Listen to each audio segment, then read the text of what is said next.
السلام علیکم ورحمۃ اللہ وبرکاتہ۔ اعوذ باللہ من الشیطان الرجیم، بسم اللہ الرحمن الرحیم۔ آج اکمال الشیم جو کہ تصوف پر لکھی ہوئی کتاب ہے، اس کے 27ویں باب کو شروع کریں گے، جو کہ عارفین کے بارے میں ہے۔ اور آج کا جو ہمارا عنوان ہے صفات کی شناخت، یعنی عارفین کے جو صفات ہیں ان کی شناخت۔ اس جگہ پر مصنف صاحب شیخ رحمۃ اللہ علیہ کے فرمان کو نقل کرتے ہوئے لکھتے ہیں کہ عارفین وہ نہیں ہیں کہ جب اسرار کی طرف اشارہ کرے تو حق تعالی جل و علا کو اپنی طرف اپنے اشارے کی نسبت قریب تر پاوے، بلکہ عارف حقیقی وہ ہے کہ جو حق تعالی کے وجود میں فنا اور اس کے مشاہدے میں محو ہو کر اپنے اشارہ سے بے خبر ہو جائے۔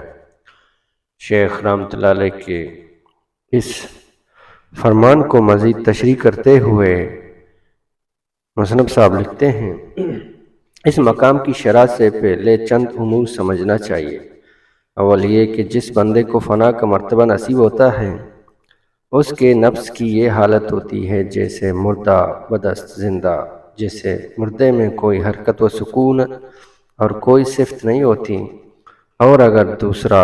کوئی حرکت دے دے تو متحرک ہوتا ہے۔ ایسے ہی اس کا نفس بدست حق ہو جاتا ہے کہ کسی صفت کو اپنے اندر نہیں دیکھتا، حتیٰ کہ اپنا وجود بھی نظر نہیں آتا۔ تمام افعال اور تمام صفات کا فاعل اور موصوف ذات واحد کو دیکھتا ہے، اور اس کی شان وہ ہوتی ہے جیسے حدیث پاک میں آیا ہے، بی اسما و بی یبصر، کہ حق تعالیٰ فرماتے ہیں کہ وہ بندے میرے ساتھ سنتا ہے اور میرے ساتھ دیکھتا ہے۔ دوسرے یہ سمجھو کہ جب کوئی شخص کسی بات کو ذکر کرتا ہے تو قوت مدرکہ میں تین چیزیں ہوتی ہیں، اور ادراک کا تعلق تینوں سے ہوتا ہے۔ اول وہ ذکر کرنے والا، دوسرے خود ذکر، تیسرے جس شے کا ذکر کیا گیا۔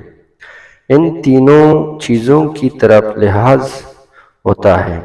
اور تیسری بات یہ کہ سمجھنا چاہیے کہ اول گزر چکا ہے کہ حق تعالیٰ کو بندے کے ساتھ اس کی ذات سے بھی زیادہ قرب ہے، اور کسی شے کو ذکر کرنا اس بات کو چاہتا ہے کہ ذاکر اور مذکور میں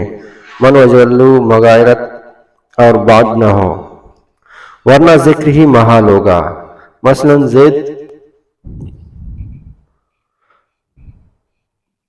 زید اپنے کسی حال کا ذکر کرے تو اس حال کو زید سے کچھ تو مغایرت و بعد ہے کہ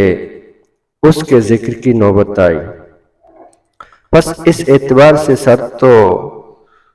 سر توحید ذکر کرنا اس بات کو چاہتا ہے کہ اس شخص کا نفس فنا نہیں ہوا۔ چوتھے یہ کہ صوفیہ رحم اللہ کی اصطلاح میں اشارہ سے مراد اسرار توحید کو ذکر کرنا ہے۔ حاصل مقام کا یہ ہے کہ اگر عارف کی حالت یہ ہو کہ جب وہ اسرار توحید کی طرف اشارہ کرے، یعنی توحید کے اسرار جو اس کے قلب پر وارد ہوتے ہیں ان کو بیان کرے، تو حق تعالیٰ کو اپنا اشارہ اور بیان ان سے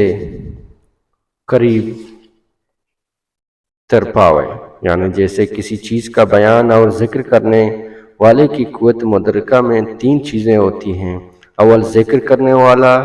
دوسرے وہ شے جس کا ذکر کیا ہے، تیسرا ذکر اور تینوں چیزوں کے اندر ادراک میں بعد اور فرق ہوتا ہے کہ ذکر کرنے والا اور ہے، اور وہ شے کی ذکر ہوئی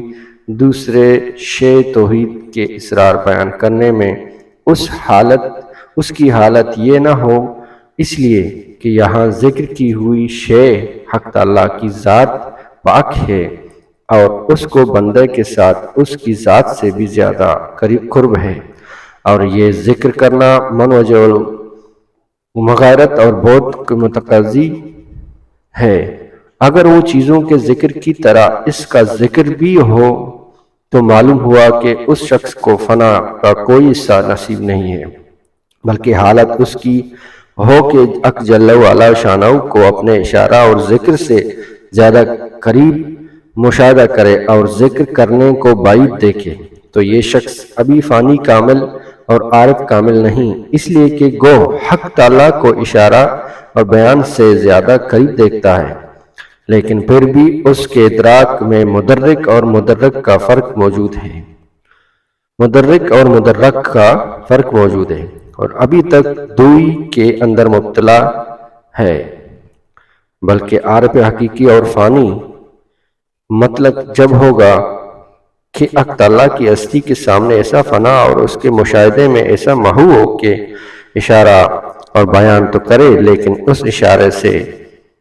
بے خبر ہو، یعنی اپنی طرف اس کلام کی نسبت کے اعتبار سے بھی مدرکہ میں نہ ہو، اور مردے کی سی حالت ہو کہ وہ متحرک بحرکت الغیر ہوتا ہے، ایسے ہی یہ متکلم اور مشیر ہے لیکن دوسری قوت سے بول رہا اور اشارہ کر رہا ہے۔ تو آپ یاد رکھیے گا۔ Thank you.